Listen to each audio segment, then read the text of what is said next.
Okay, and we are live. I want to say thank you to our advertisers, ABN, Army Surplus, Concealment Solutions, Crusader Weaponry, New Jersey Second Amendment Society, and the Firearms Safety Institute.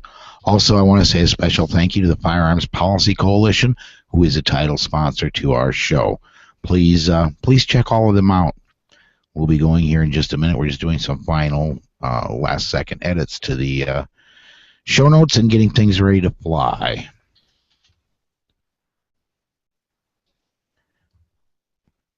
Are we ready to cut this intro?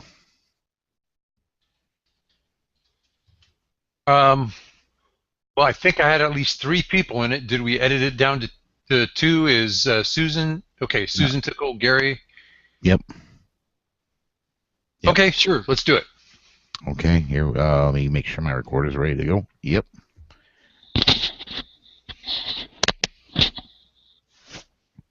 Okay, here we go. Welcome to the Polite Society podcast presented by the Firearms Policy Coalition.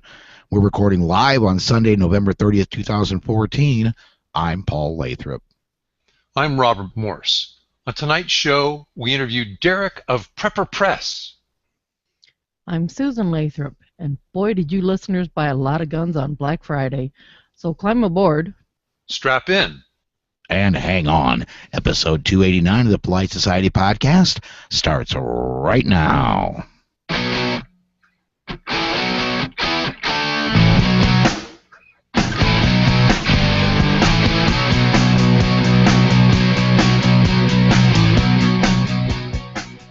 Hey, and welcome back to the Polite Society podcast presented by the Firearms Policy Coalition.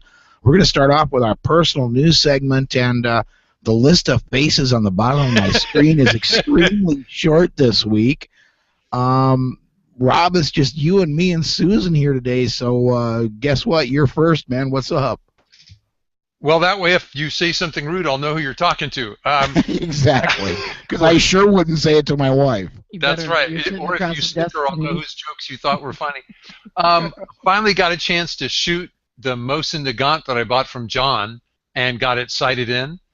I don't know whether the rifle's accurate or I got lucky, but I had a 3-shot group that was under 2 minutes of angle. I don't know that I could do my part to do that again, but I'll sure brag and let you know if I do. The first time I shot it, it didn't have a limb saver butt cuff. Now that it does, it's a pussycat. Really? Yeah, really. The biggest bumps and bruises were that I had to have my support hand on top of a piece of raw wood, and I kind of got scraped up as it, the recoil dragged it across the wood, but that wasn't bad. Anything else? Oh, the imported mil surplus ammo leaves that gun really, really dirty, and it might almost be worth buying better ammo just so it's easier to clean. Well, do you think that would improve the 2 minutes of angle? Oh, rather than steel cord machine gun ammo? Yeah, probably. Yeah, probably. Well, on the other hand, the most I would ever do with that gun is shoot it occasionally for fun, and if I were ever to go pig hunting or something like that, that'd be the gun. There you go. There you go. I've only ever fired one Nagant myself, and that was Toby's. And that had the old-fashioned steel butt plate, and it was a short-barreled one, and it was. There are pictures of guys breaking cinder blocks using that butt pad. Oh, I believe it very, very much. Yes. You don't have to. I know you're tough. You don't have to prove it to me anymore. I did check with my local gun store yesterday just because I wanted to know if this new store had a great day on the day after Thanksgiving. It was pretty good. It was pretty good. He said it was our second busiest day ever. They had an open house earlier that he thought beat it, but I don't think they advertised their Black Friday sales. I was in a cable TV debate, and that has now started to run on the One America News Network. Now, One America, is that do they put their stuff online, or is that something somebody's going to have on their cable system or their satellite TV system to catch? I've seen little snippets. I don't know that they publish everything online. I think you have to be a subscriber. Okay. How about you guys? Well, I was supposed to work over Thanksgiving. Left out of here on Monday, and did run my normal up until Wednesday afternoon when I was supposed to get all the loads. They were going to assign me all loads I was going to run until I got home late Friday, early Saturday. Well, Wednesday midday came around, and they said, "Sorry, man, we just don't have the freight for you to run. We're going to go ahead and have you pick up this load and go home and deliver it on Monday." So I was looking forward to a big bonus. That didn't happen. But I did get to spend Thanksgiving with my sweetheart, which was cool. So, and Susan did work that morning, but we got to spend that evening and a good hunk of Friday and a good hunk of yesterday and all day together. Today together. Gun related, not much. Safety related, we did do something significant today. I went out. We were at Walmart this morning, and we didn't go anywhere near that place on Black Friday, but went out today and picked up a dash cam for the big truck. Oh, interesting. And, yeah. You know, and this kind of ties into us and the show this way, and that is there was a discussion about using and this is something I do consider myself very knowledgeable about, defensive driving and offensive driving, using your vehicle as a weapon should you need it. Wow. I would say if there is ever a possibility that you will need to do that, you're going to need evidence, especially if in a situation like you're going to need, if you were trapped in a riot and were trying to leave, you're going to want evidence. And there is no better evidence than your own camera that runs. I mean, the way this thing is going to be set up in the truck, and we're getting another one for the pickup here, but the way it's going to be set up is when the ignition gets turned on, it starts recording. When the ignition turns off, it stops. And that's, I mean, just goes right along with not only, I mean, of course, if you're in an accident, it's going to be critical evidence for you, but just if you're ever in a position where you think you ever could use your vehicle as a weapon, which I would say is everybody, it would be something that I would consider you should probably consider. So. Oh, does this like have a buffer, Paul? It overwrites the last half hour and just keeps rewriting it or something like that? Right. Okay. Unless there's a G meter in this one, so if you were to Gotcha. ever exceed 6 Gs, it automatically records I think the previous 30. I'll have to go back to the documentation. I know a guy that reads directions is kind of rare, but there is directions that came with it. I think it's if you exceed 6 Gs, it will automatically record the last 30 seconds in an undeletable file. Yep. So. Yep. A little bit of dry practice here at the house with Susan, but Susan, anything you want to add to what we've done this week? I've been working. We had one person quit, one person is out for surgery, so we're down to 3 people to cover 150 hours in the deli. So I've been working a little overtime. We did the Parade of Lights. That was, yeah. On Friday night. And that's why the reason my voice is so trashed is we did do that. We marched for a mile, getting the audience worked up, yelling hip hip huzzah.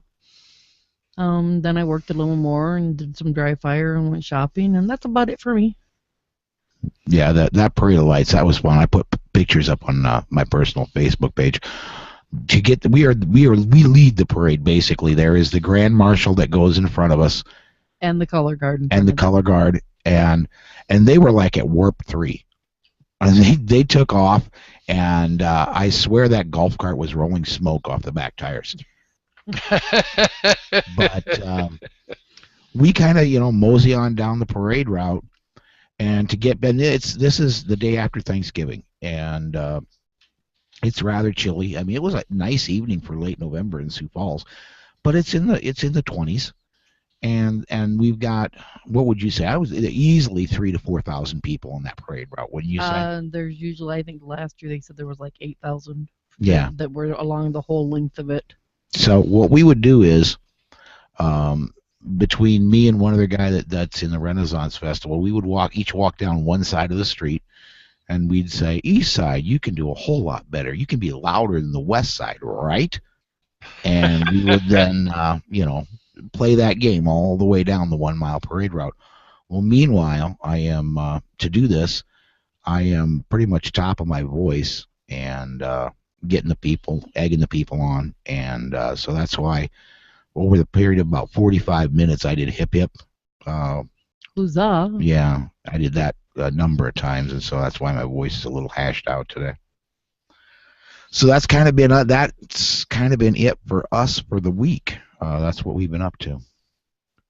Before we head off to break, though, I do want to do one thing, and that's we're going to have, and for the weekend shows, this is going to be a regular recurring thing. Any show that I'm on, we're going to be doing this.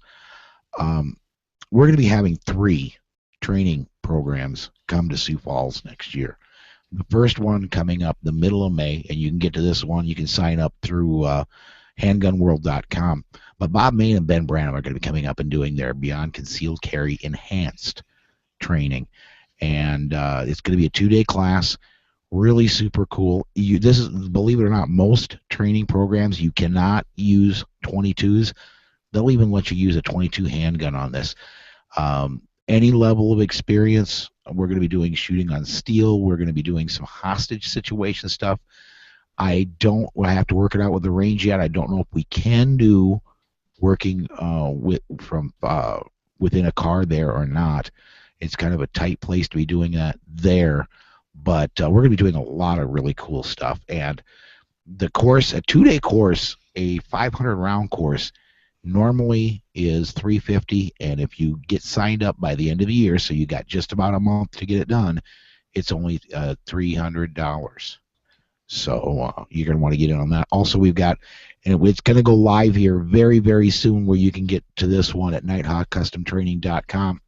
They're just waiting on my slow butt to not lock down where the medical portion is going to be actually taught at, and that is we're going to be having the citizens. I can't remember the name of the course, but Chaz Murray and Ken Kowalski are coming up August 1st and 2nd of next year to Sioux Falls. Ken Kowalski is going to be treating what to do if somebody gets shot.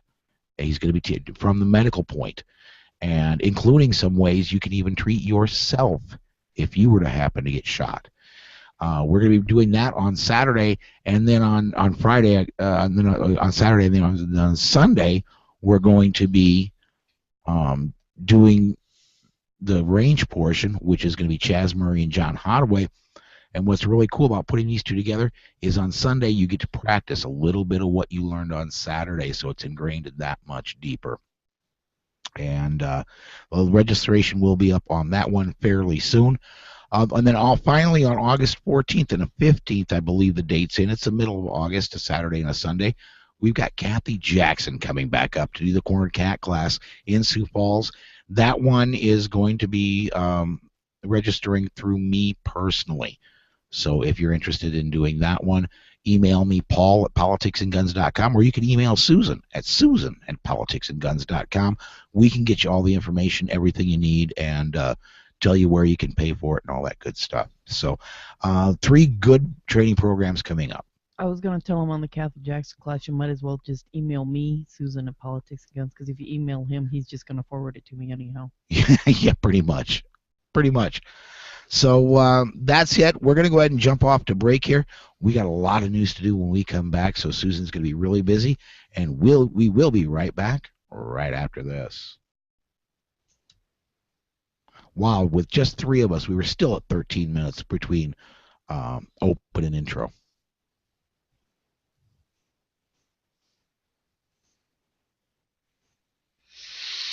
Well, it's a good thing I had a slow weekend, huh? Yeah.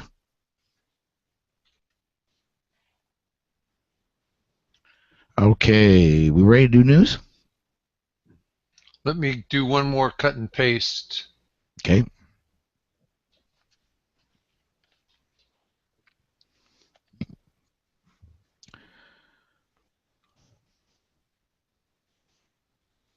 I want to mention to our viewers, by the way, you can use the Q&A app in either Google Plus or on YouTube, and you can send us live questions in right inside the Hangout here, and we'll answer them on the air. And you can also there's a chat page at politicsandguns.com/live, and I do check on that from time to time, but because of the way I have to set the web page up so I can edit it, the web page, I cannot comment directly back to you. But if you type something in there, I will pick it up and we will talk about it on the air.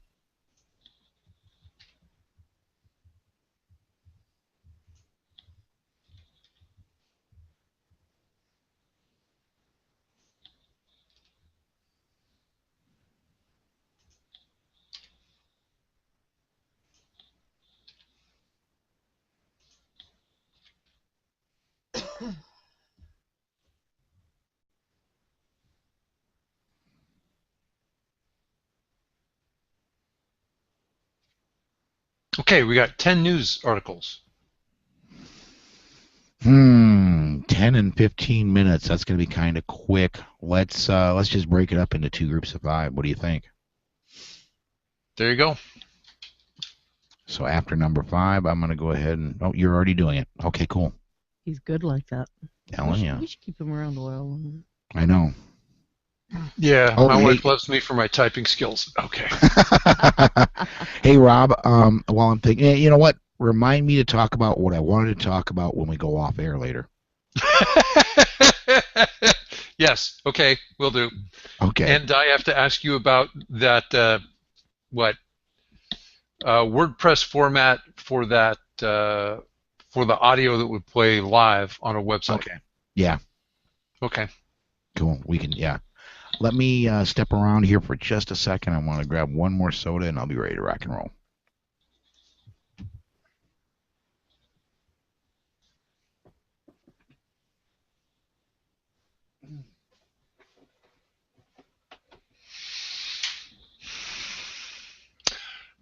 Susan, because you marched in a parade? Yes. I was just talking with someone who was commenting that she felt old. She was complaining to her fellow employees about being on her feet all day, said, "My dogs are killing me." And they looked at her and went, "You don't have a dog right here." I go, "No, my feet." Right? So, different generation. Exactly. And my dogs were killing me after the parade too, because I had already put in 8 hours that day. In the store? Yeah. Yeah. Yeah, and then came home for a couple hours and then got ready to go and spent another 2.5, 3 hours on my feet doing the parade and the after parade and everything. So, and then I came home and got 5 hours of sleep and went back and put in another 8 hours. Well, thank you for helping pay the bills. You're welcome. I had gotten a nap in that afternoon, an hour and a half, 2 hours, and 3 hours. But the problem with that was after the parade, I was keyed up. She came home, went to bed. I came home and edited a little bit and tried to go to sleep. And then the dogs decided in the middle of the night they really wanted to go out and they wanted me to let them out. So I got up and I let them out. And then 3 o'clock in the morning comes. Susan's got to go to work, so I don't want to be trying to go to sleep while she's getting up and getting ready to go to work. So we hung out and talked. She went to work, and I'm sitting here at 5:30 going, at 8 o'clock I have to interview Derek with Prepper Press. If I go to sleep now, I'm going to sleep through it. And this is like the 6th or 7th time we've tried to connect. And so I stayed up for that. And then about 10 o'clock I tried to go lay down, and guess what? The dogs thought it was time to go outside again. So eventually I got a bit of a nap in, and I went to bed real early last night. Life with the puppies, you gotta love it. Mm-hmm. All right, let's. Are we ready for news then? Yeah. Okay, and I think we got. Was that you or me, sweetheart? That was you. No, it wasn't.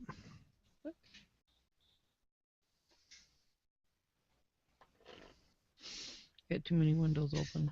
Okay. All right.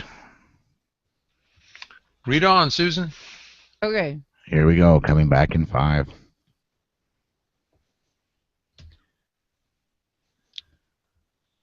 Hi, and welcome back to the Polite Society podcast presented by the Firearms Policy Coalition. This is our news segment. Susan, what do we got coming up first? Did you go to a gun store the day after Thanksgiving? A lot of people did. And did they ever buy some guns? The National Instant Background Check System processed 3 requests a second, or about 145,000 requests on Friday. About 3,000 NICS requests will require additional background searches, mostly because of incomplete court records. The FBI will process 2 million NICS inquiries this year. The flood of sales on Friday was 3 times the average number. Well, that's very good, and that's been the kind of the story the last 3 years, if I'm remembering right. Yep. Is that Black Friday has been getting bigger and bigger and bigger for gun sales, and I don't think that's a bad thing. It's kind of cute. The FBI hires 100 seasonal workers to work that day to help them process the apps. Wow. You know, I don't know how I feel about that, because seasonal workers, you think Walmart greeter, man. And I want someone a little more professional than that. Yeah, it could be FBI guys. They pull from other jobs, or retirees, or people out on vacation. But yeah, there is that. Would definitely keep life interesting. A few weeks ago, a gunman opened fire on unarmed students and staff. The assault took place just outside the library of the University of Florida, Tallahassee. University security has staff on scene who checks book bags and backpacks as students enter the library. There is virtually no security on campus outside the library perimeter. Nathan Scott was shot during the gunman's attack. He's a staff member of the university library. He's also a concealed carry holder and a member of Students for Concealed Carry. Scott was disarmed by the university regulations, which prohibit carry on campus. Excuse me. An Army veteran studying at the library was also disarmed by university regulations. A law to allow concealed carry on Florida campuses was vigorously fought by then Florida Republican State Senator and now FSU President John Thrasher. President Thrasher's anti-rights vote has now left 1 student paralyzed and 2 others wounded. After this shooting, anti-rights activists will demand more honest civilians be disarmed. The attacker was a former New Mexico prosecutor who recently lost his job. What law would stop him from receiving a firearm? According to a study by the Crime Prevention Research Center, there have been no reported problems with permit holders in the 9 states that mandate colleges allow permitted concealed handguns on campuses. I read about some protests after the shooting, and it made my blood boil. So here we had a college president, a former legislator, who disarmed students and then complained that students get shot in the disarmed victim zone that he helped create. Yeah. And like Susan said there, I mean, come on, a former prosecutor, until he does something wrong, there's nothing to stop him from getting a gun. Yep. So evil happens, and the best way to prevent further evil is to minimize the impact when evil does occur and let people defend themselves.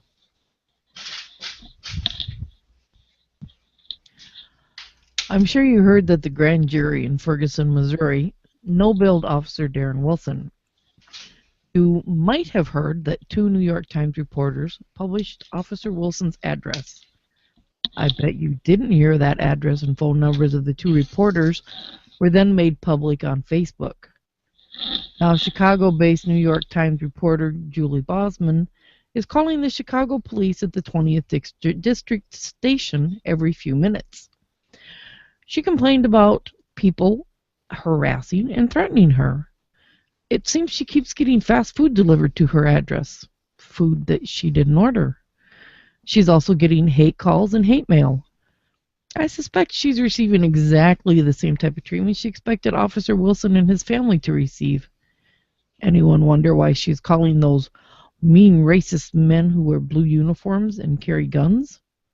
Thank you, officers, for your service on Thanksgiving and for putting up with idiots like reporter Julie Bosman year-round. Yeah, I pardon me if I fail to feel any bad. I don't feel bad for this lady at all, or the other gentleman that was in on the article who was also complaining about his phone number and address being made public. You know, what may actually end up happening with them well actually it will not happen. Officer Wilson had to, and let's not mince words here. He had to resign his position because of what happened, not because he did anything wrong, because he was going to be an attraction for that police department. There were going to be bad things aimed at that police department as long as he was connected with it. It was probably the red. We'll be talking, I believe, later. If not, I'll comment at the end of the final segment about it. But it was the right thing for him to do, to leave that police department. He had to lose his job because of what happened and the public reaction. He has to now move because of those people. He will have to move because they published his address. I doubt will ever have to move, they may have to. But you mean the reporters? Yeah, the reporters may. They may be inconvenienced enough long term. They've got to move, but they will never have to change careers like Officer Wilson had to. Yep. So I don't feel that bad for him, especially doing something that stupid, and I don't think there's another word for it, as publishing his personal address. Well, I think they would have done anything to get people to click their article, get ratings, get eyes, get advertisers.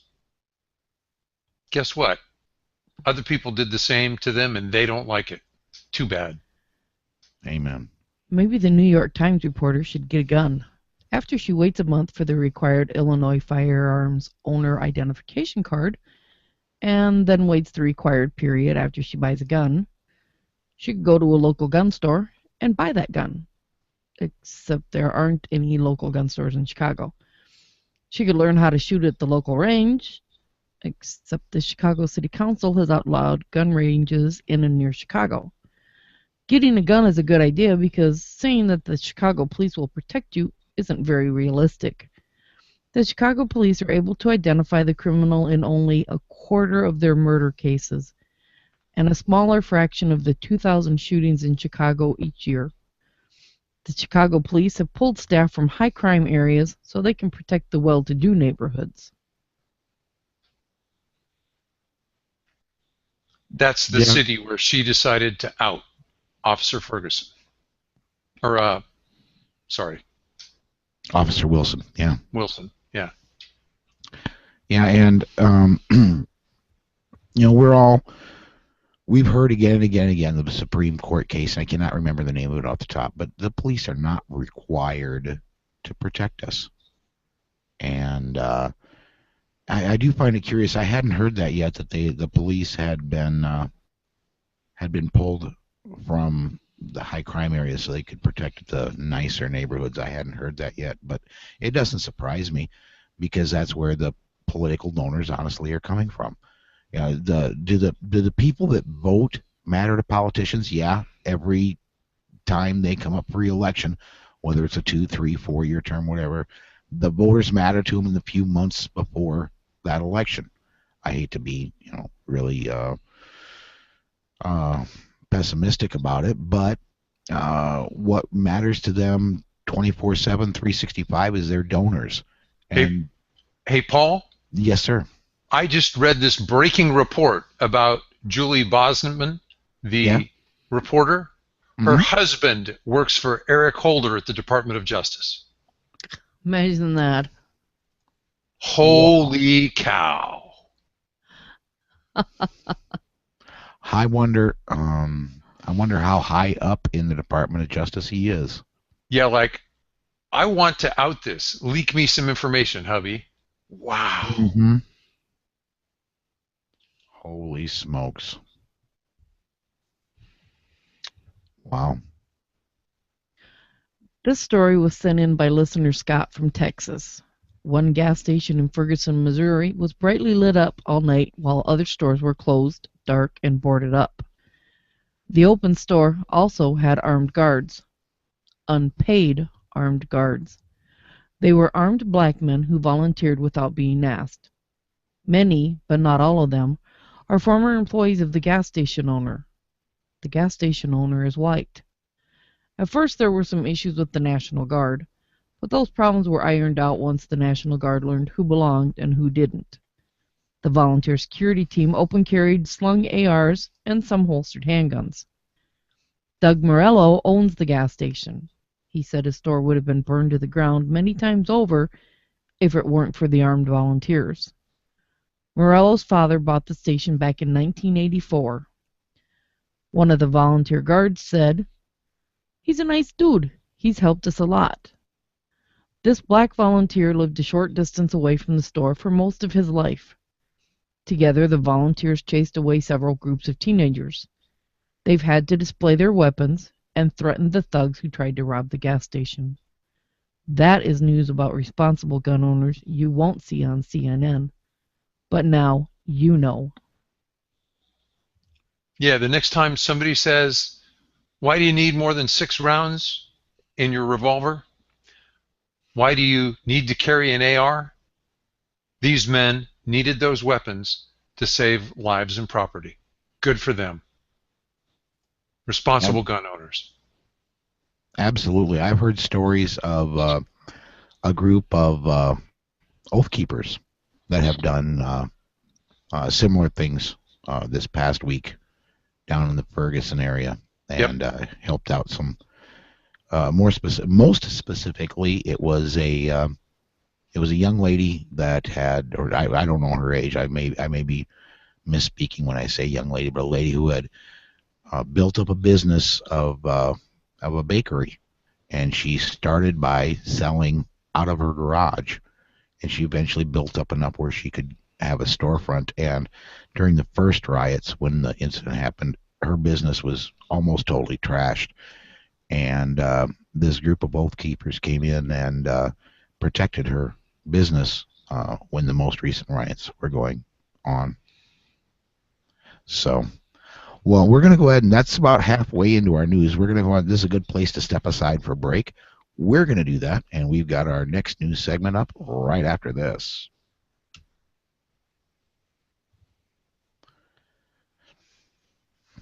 Okay, Rob, you want to bring us in for the next one? Yes. Did you turn me up a little? I turned you up a little. To Rob, I did. Okay. You're good on this end, but if he's having problems, Rob, how is she sounding? Is she better now? Susan, do you lean away from the mic when you're not talking and then lean in? Because Probably. As you spoke, it got louder. Probably. Okay. I'll try not to do that. I'll try to sit still. With that headset that I'm wearing, I just keep my head on and it works. That's a challenge for me sometimes, man. I've been known to lose my head now and then, so there you go. I'll try to keep it where it should be. I can turn her up more if you need me to, and it only goes to you and YouTube. Her volumes are really good on my end. Go with it, man. All right.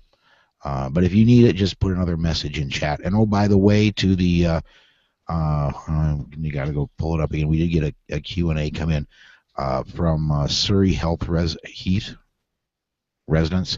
Said, "Hey, facilitator, put the camera on the speaker." I apologize about that. Because of what we were doing pre-show, it is now where I control the camera. It's not automatic, and so I have to come in and manually do that. I'm a little bit slow on that, and so for those of you that may be annoyed, that's my fault entirely. I'll try to keep up with it. But I do thank you, everybody, for making sure that I stay on my toes. So, all right, Rob, we are rolling now. Welcome back to the Polite Society podcast, presented by the Firearms Policy Coalition. This is our segment, Susan. This is our second news segment. Susan, what's next? It's called regression analysis.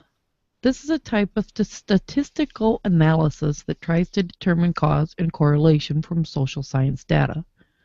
Academic studies using regression analysis are where we hear academics argue if guns cause crime or if guns prevent crime.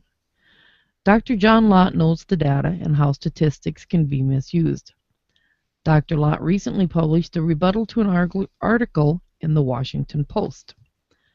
Lott explains that the data can be confusing when a long-term trend of crime reduction takes place along with changes in state concealed carry law. It isn't a matter of black and white, but measuring the changing shades of gray. Lott points out that states who were the first to adopt concealed carry laws had lower fees and far fewer restrictions than the states who adopted concealed carry later on.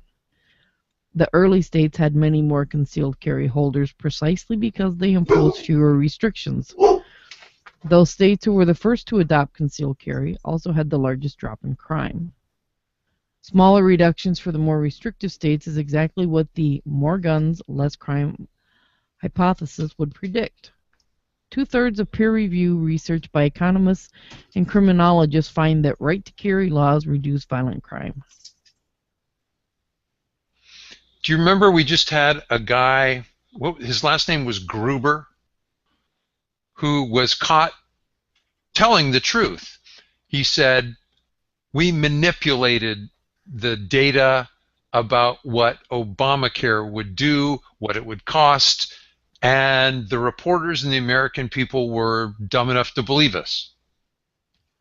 Well, from what I can tell, anti-rights bigots make up the statistics they want. They find some little corner study and then trumpet it. And the real question is, are Americans foolish enough to believe them? Yeah, I would agree with that. I kind of found it amusing that he actually did come out, Gruber did actually come out publicly and say, yeah, we pulled it off. And that has caused no small amount of pain and agony to the administration. But yeah, it could just as easily, and has been done with the firearms arena as well. Well, it is being done. Yes. When I debated a guy from the Law Center Against Gun Violence, he'd find some study and trumpet it, and I said, that's not consistent with the other studies I've made. Rather than us, fight statistics, I hope our listeners will look it up for themselves. Yeah, I strongly encourage that. Don't just rely on us or study. Yeah, and don't even get your news. I mean, we talk. What the purpose of the show is for us to discuss the news. Maybe give opinions you haven't heard yet, but please do not rely solely on us for your firearms news. We're a 1 to 2 hour podcast that comes out twice a week. We cannot cover everything, especially when we include interviews and things like DGUs and the other things we do. We can't cover everything. So please keep up on these things yourself and do your own research. Don't just rely on us. We try to be as accurate as we can, but hey, we can miss things every once in a while. A federal judge ordered Walmart stores to let shareholders vote on a proposal to force tighter oversight of its sales of high-capacity guns and other potentially offensive products. A U.S. district judge in Wilmington, Delaware, said Walmart wrongly excluded such a proposal from Trinity Church, a historic Wall Street church, from its annual meeting. The proposal ignores the 42,000 accidental deaths each year. Does Walmart ban cars and eliminate its parking lots? The proposal ignores the 39,000 accidental poisonings. Children taste the kitchen chemicals and teenagers try grandma's medicines. Still, Walmart has pharmacies and sells kitchen cleaners. The proposal ignores the 25,000 falls that kill us each year. Walmart even promotes these deaths by selling some high-heel shoes. And ladders. And ladders. The proposal ignores the 2,500 deaths from fire and smoke inhalation. Walmart doesn't offer free batteries and smoke detectors. Instead, they sell charcoal lighter fluid and cigarette lighters. And cigarettes. Instead, the proposal focused on the 600 to 700 accidental deaths from firearms. The rate of firearms accidents is at a record low, even when we use an expansive definition of accidental death. That is too many, so be safe out there. Take a course and practice what you were shown. And you're right, some judges do crazy things with the law. I read quite a while ago, and I believe it's still true, that you are much more likely to suffer a drowning than you are to be accidentally shot. Yes. And it's hunting season, and all the accidental shootings are in the news. Mm-hmm. Yeah. You may remember the Muslim who murdered a soldier standing honor guard at the Canadian War Memorial, and who then attacked Parliament. The murderer was shot by the Sergeant-at-Arms, who used to serve in the Royal Canadian Mounted Police. During that attack, most of the guards at Parliament were not armed. Now they will be. So will the guards at the House of Commons. The two security forces will merge and are being retrained now to provide armed security. A spokeswoman said she could not comment on the number of guards protecting Parliament at any one time. Well, good on them. I would say it's about time. I would say maybe allow parliamentarians, is that the correct word? Yep. I would say maybe allow them to arm themselves. How about Canada? We just go ahead and let the people be armed.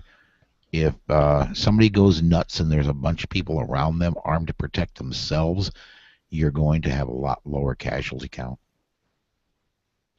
It's interesting that there's enough crime that the members of Parliament need to be protected, but that the citizens of Canada need to be disarmed. Yeah, there's a double standard for you, huh? Yeah, huh? Elections have consequences, and so do votes. Magpul Industries announced it has opened its new facilities in Texas and Wyoming as it winds down operations in Colorado. The Wyoming facility will also expand early next year. Magpul plans to retain a small office in Colorado as they continue to help relocate their existing Colorado staff and to provide regional sales support.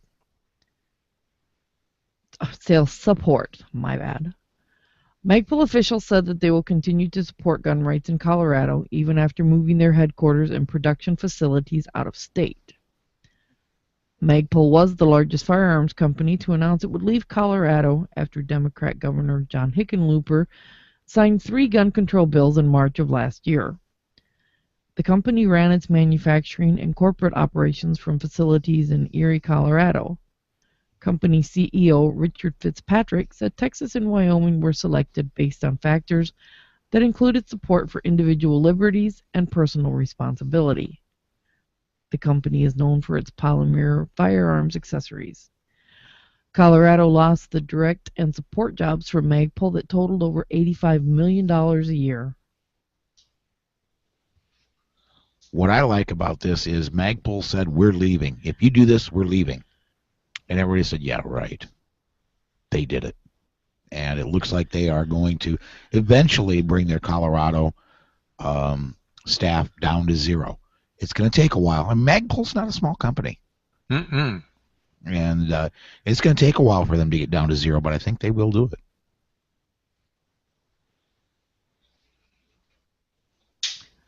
Speaking of bad laws and their consequences, Washington State passed Initiative 594 by 10%. Few voters read it. The law requires a firearms transfer for any use of, quote, a device from which a projectile or projectiles may be fired by an explosive such as gunpowder, end quote. Those words were written in black and white, but will Home Depot, Walmart, Cabela's, West Marine, and countless other sporting goods and hardware stores, as well as construction companies in Washington, comply with the new law? Walmart and West Marine sell flare guns used for signaling. These flares are required safety equipment on boats. Now each sale needs an authorized firearms transfer with the FFL taking possession of the item during the transfer. Only the official owner is allowed to handle the distress flare. Home Depot, Lowe's, and other hardware stores sell and rent nail guns. These construction tools use a small propellant charge to drive specially hardened nails into concrete or steel foundations. Now each rental and each return of the tool requires a firearms transfer. It is a state misdemeanor if a second worker touches or transports the tool on the job site. The Washington DOT loans out an artillery gun with a road crew for avalanche control in the mountains. Or at least they used to. Now each operator is required to complete a firearms transfer each time the equipment moves from one crew to the next. I-594 did not use the standard federal definition of a firearm. The way 594 is written, it isn't clear to firearms owners if the gun's receiver is the restricted item or if the cartridge case is the restricted item. Gun owners have planned mass demonstrations and civil disobedience of 594. Washington law enforcement officers have little interest seeking prosecutions under 594. Washington Initiative 594 will face a court challenge. Some judge will determine if the poorly written initiative will be invalidated. The question remains if an abusive law enforcement officer or prosecutor will selectively apply the law. You know, I was looking at, I believe you, Susan, posted it in the staff page. There was a poster that's been going around in Washington about things that, as 594 is written, would be required for an FFL transfer. And one of them that was on there was fireworks, Roman candle. Because they do contain gunpowder. They contain gunpowder, and they fire a projectile. Exactly, they do. That's what the glowing thing is that goes up into the air. Yeah. And we're going back to flare guns. Gee, do you think there are any boats around Washington State that borders the Pacific Ocean and has the that big Columbia River Gorge on its southern border?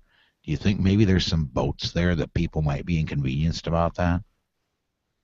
Yeah.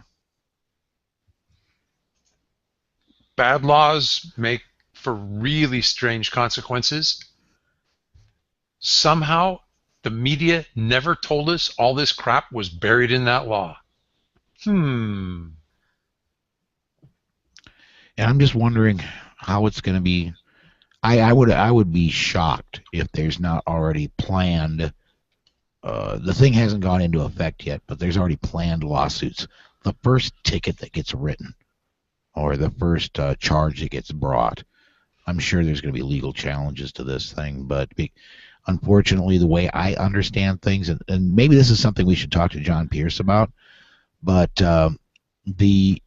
there has to be somebody injured in order for a lawsuit to take place. Therefore, somebody needs to be charged with something before the law can be challenged.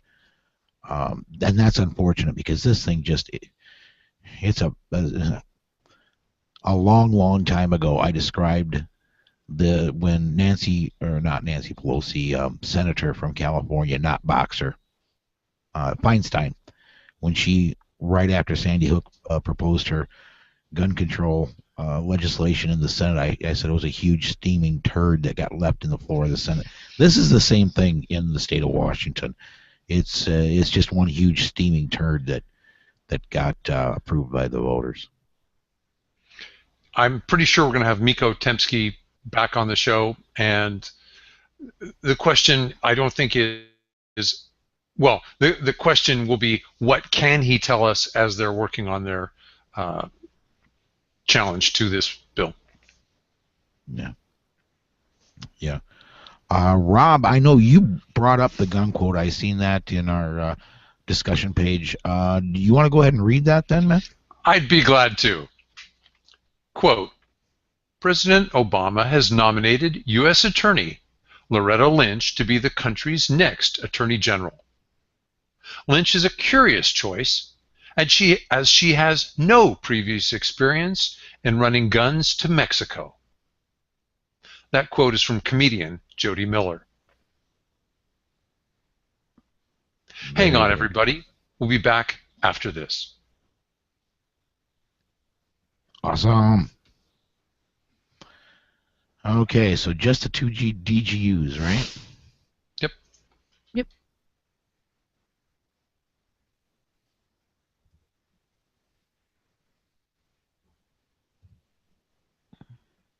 Yeah, the last one that's yeah,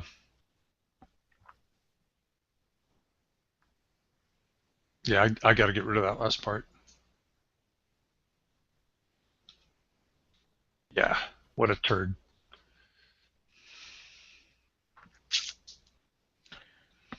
Okay.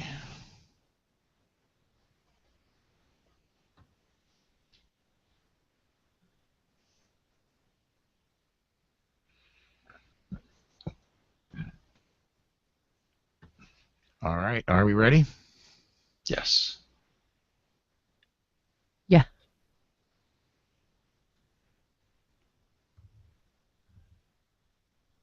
And welcome back to the Polite Society podcast, powered by the Firearms Policy Coalition. This is our DGU segment. Susan, what's the first one? A man broke into an Edmonds, Washington house in the middle of the night. A female homeowner woke up at 3 a.m. as the intruder pounded on her front door. She called 911 and grabbed her gun. She thought she knew the intruder, and she opened the door. When it wasn't someone the homeowner recognized, she tried to push him back outside. That didn't work. The homeowner shot the intruder when he continued to force his way into her home. Police officers arrived moments later to find the wounded intruder on the front lawn. He was taken into custody and driven to Harborview Medical Center, where he is being treated for the gunshot wound. The woman's husband and their 14, 10, and 5-year-old children were inside the home, as well as a friend of the 14-year-old. No one else was hurt. The intruder's friends say he'd been out drinking and was looking for friends who used to live in the house some time ago. Wow. Where to start with this one? I would say the first thing I'd like to say about this one is if there's somebody knocks on your door, if you don't recognize that person, number one, you should be using your peephole. And you should have a peephole in your door. If you don't recognize them, don't open the door. If you don't have one and you say who is it and you don't recognize the voice, don't open the door. But other than that, I can't think of a darn thing this woman did wrong. The wounded intruder's family and friends complained that, gosh, he was only drunk. Why'd they have to shoot him? He didn't mean any harm. And I'm thinking, you're too drunk to find your way home. Dude, buy a clue. You're too drunk to find your way home, and yet you're driving around looking for a friend's house? Yeah, and you force your way into a house. I don't care how drunk you are. You start using force like that, you take your life in your own hands. 18-year-old Edric White was convicted of armed robbery and facing 5 more counts. He was out on bail awaiting sentencing when he tried to rob a Family Dollar store in Mobile, Alabama. The teenager entered the store, drew his gun, and waved his gun in the faces of store employees and customers while he demanded cash. A Good Samaritan with a legal concealed carry permit noticed the masked gunman lead one of the employees to the front of the store, where the robber had a gun to the store clerk's head while the clerk was down on his knees. The Good Samaritan sized up the situation and told White to drop his gun. Instead, the armed robber turned toward him. The Good Samaritan shot White 5 times. White did survive. White's sister said, quote, "If the customer's life was not in danger, if no one had a gun up to him, if no one pointed a gun at him, then what gives him the right to think that it's okay to just shoot someone?" End quote. Another relative said, quote, "You should have just left the store and went wherever you had to go in your car or whatever." Close quote. This one has got my blood boiling because you go first, dude. It's a good thing Gary's not here. He'd really be needing those blood pressure pills. I do. I need them anyway. Let's see. No, I won't have my diabetes medicine over there. And I want to everybody that has a concealed carry permit, or in the states where you don't need one and you concealed carry anyway, if you walk into a store and there is somebody on their knees with a gun at their head and the bad guy is pointing that gun, that employee is going to die in the next 3 to 4 seconds. Do what you need to do to protect innocent life. If you can safely take the shot, take the shot. This concealed carrier did everything right. I honestly believe the family is as guilty as this because of the way it's obvious he was raised in a very inappropriate way. Just like if you raise a dog badly, if you raise a pit bull badly, they are dangerous animals. If you raise a wolf badly, they are dangerous animals. If you raise a person badly, they could be a dangerous animal that needs to be put down. If one person is holding somebody on their knees with a gun to their head, you can be assumed they're a bad person, because a good person will put them face down on the ground, arms out, and hold them not in an execution position. A good person isn't going to hold somebody in an execution position. I'm glad the bad guy lived, but I wouldn't have cried many tears if he didn't. I owe this Samaritan a thank you. We all do. Yes, we do. Very much so. Yeah, I don't know that you or I would have had the presence of mind or really the generosity to yell, "Stop." You know, that's a great question. Maybe Gary and Rachel can comment on it next time. Yeah. And please, I'd like to hear from the listeners. Do you, honestly, you're at that point, if somebody's in an execution position, you're justified in pulling the trigger, whether or not you tell them to stop. Please email us. Let us know what you think. Would you say stop, or would you just start trying to stop the threat? I don't think there's a wrong answer there myself. I want to mention we do have links to each of our news and DGU articles at PoliteSocietyPodcast.com if you want to share them with a friend. And please, while you're at it, share the show with a friend. We're going to go ahead and step aside to break here. And when we come back, we got email. So hang on, everybody. Right back, right after this. You're looking at me like I was forgetting to do something. No. Okay. If I was doing that, I'd be like... Okay. This is you did something stupid fate. No? Okay, never mind. See, and that's why we usually don't have the camera on me, because then you can't see all the faces I'm making at him going, duh! What are you thinking? All right. Were you stupid? Did you forget we got time? Hello? Paul. Yes, sir. I included... Boy, did I edit out a lot of mumble mouth in the last podcast. I sort of gave you some stuff to use for the bloopers.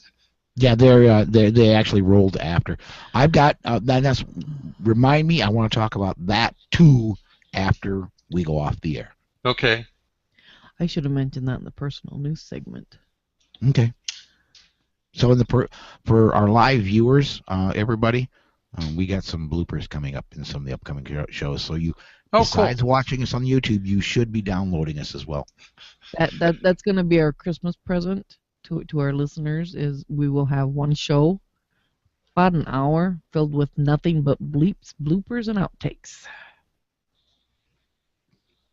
I could imagine. I mean, given the mumble mouth we get, you could have a blooper after every article we read. You really could.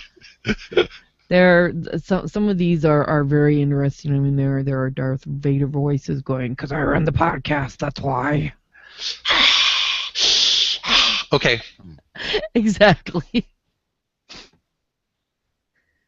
I don't have the right effects on this mixer. All right, let's email. That must have been sent to you because I didn't. Yes. I didn't get any email from listeners. I never get email. I even begged on the show page here earlier. Was it yesterday or today? But I begged for email and we didn't get any. So well, it takes a while. Remember, it's just come out a few days ago. Yeah. No, I mean today. On our Facebook page, I begged for. Oh, okay. All right. Why don't you? Because he sent it to you. Do you want to go ahead and take that? Okay, great. All right. Tell me when. Rolling now. Hi and welcome back to the Polite Society Podcast. Hi and welcome back to the Polite Society Podcast. This is our listener email section. We talked about Facebook blocking any company that links to a site with any firearm sales on that site. Listener Scott from Texas showed us the website called gunchannels.com. Quote, they describe themselves as a site for firearms enthusiasts, shooters of all sorts, shooting sports, competitors, hunters, collectors, manufacturers, gun shops, and any others involved in the firearms community. There are no ads, no banners, no user tracking, and they don't sell your click data to anyone. It does cost $1 per month. Well, thanks, Scott. I'd like to hear from any of our listeners who've used that site and know what they think of it. Yeah, I would too. I haven't checked it out myself. I gotta admit, man, Rob, this show we leaned on Rob pretty hard because he wrote up the show notes almost exclusively. So I haven't had a time to go check it out myself, but I could be something interesting at least. Yeah, gunchannels.com. He does a good job writing the show notes, and we have agreed to keep him for a while. So. All right, and I would like to make another appeal, folks. We've been, and it may be just the holiday season, I don't know, but we're kind of emails are dropping off. So if you got something you want to say, please email it to us. We'd love to talk about it on the air. So, Rob, do you want to talk about anything you posted up to Slowpacks recently? The only thing that's remotely gun-related on my blog, I debated a lawyer from the San Francisco-based Law Center to Prevent Gun Violence. That appeared on the Tommy Lawrence Show, which airs on the One America News Network. I don't know if that network posts the full debate on the web. I haven't been able to find their complete shows out there.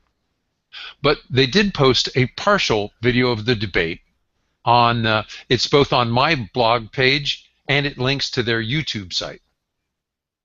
I would ask our listeners, if you like the video, then you might want to let Tommy know about other gun rights topics for her to cover. The web page that it links to says, yeah, tell me what you're interested in, I'll cover it. Guys, this is a chance to speak up and maybe steer the news towards subjects that are important to us. Yeah, there you go. And news people that listen. That's kind of a novel idea. Well, if she had 20 people write in about a topic, I bet she'd cover it. I would think so. I would hope, depending on their view. 20 people that write into Fox News. Yeah. 20 people that write into One American News Network. That could be significant. Yep. And I know we got 20 people that can write here, although they haven't been writing us lately. Well, they don't write you and me, but they can write other people. Yeah, okay. You bet. Now, before we go ahead and shut the show down, I remember scatterbrained. One other thing I read about today that I wanted, we started to talk about it in the news, and I didn't know if it was going to come up later, and it turned out it didn't, so I do want to kind of address it right now real quick before we go away. And that's this. Officer Darren Wilson resigned from the St. Louis, or from the Ferguson Police Department. And two things about that I wanted to mention. Number one, I seen a report today that there could be as much, at least $500,000 that has been raised, up to about $1 million possibly raised for that'll be given to him for the protection of him and his family going forward. I think that's a great thing, but I don't think it's going to last as long as Darren Wilson does. Hopefully, this all kind of blows over and he fades off into anonymity as he should have. He should have never become a celebrity because of this. I want to wish him and his wife. I do not know if she's quit the department yet. I know she at least was, if not still is, an officer with that department. I want to wish them the best and happiest life and the ability to fall off into anonymity and to live a normal life. That would be the best thing that could happen to him. Something I don't think George Zimmerman will ever get because he is so notified or recognized. But I hope at some point Officer Wilson can slip into anonymity. The other thing is, he will not be getting a severance package from the city. I'm kind of torn on that. I think it would have been a nice move from the city to give it to him. However, I can understand, if somebody quits, you don't necessarily give them a severance package. It's when they're let go for things not of their own volition. So, but he was serving for the city and doing the city's bidding, and by God, he did it right.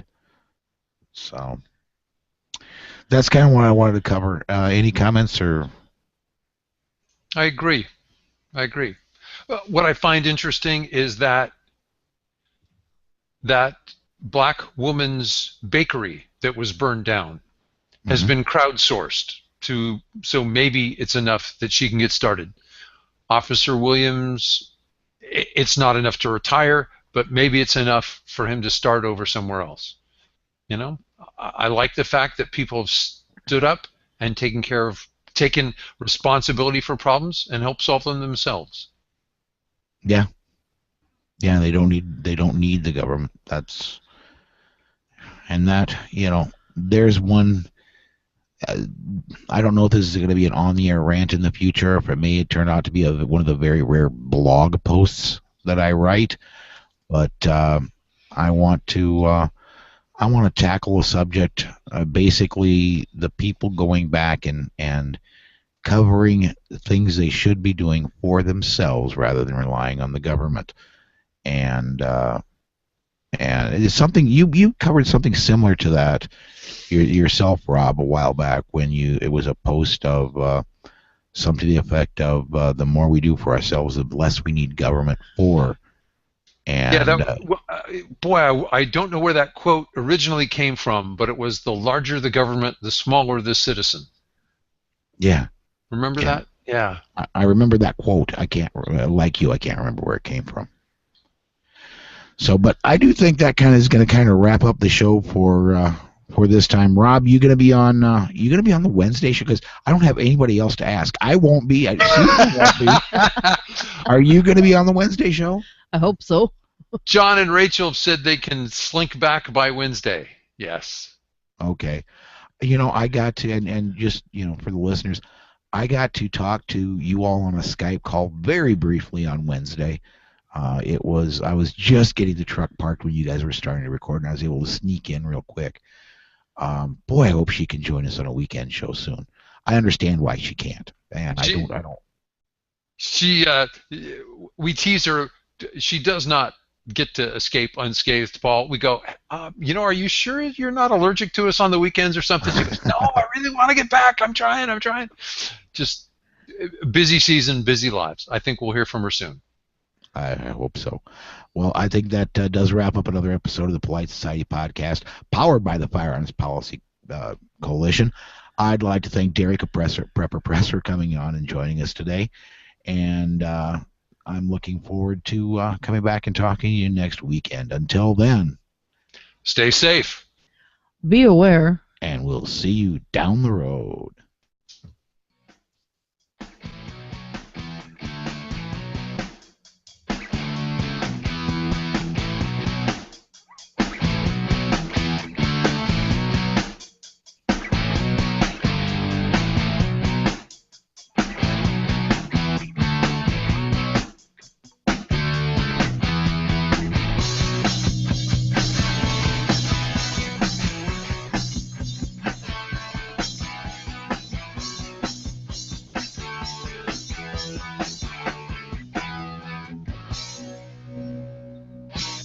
The views and opinions on the show you just heard are those of the host and the guest and are not necessarily the views of any sponsors or other affiliations. But hey, not everyone is as smart as we are. This show copyright 2014 by Paul Lathrop and Polite Society Podcast. See, even if she wasn't here, she made it to the weekend show. There you go. All right. I would like to thank our advertisers, ABN, Army Surplus, Concealment Solutions, Crusader Weaponry, New Jersey Second Amendment Society, Firearms Safety Institute, and, of course, the Firearm Policy Coalition. Come back and join us next weekend, and we will be recording next weekend again live at ABN Army Surplus. Come join us about 3:30 in the afternoon, or you can, again, always show up and watch us on YouTube. Thanks, everybody.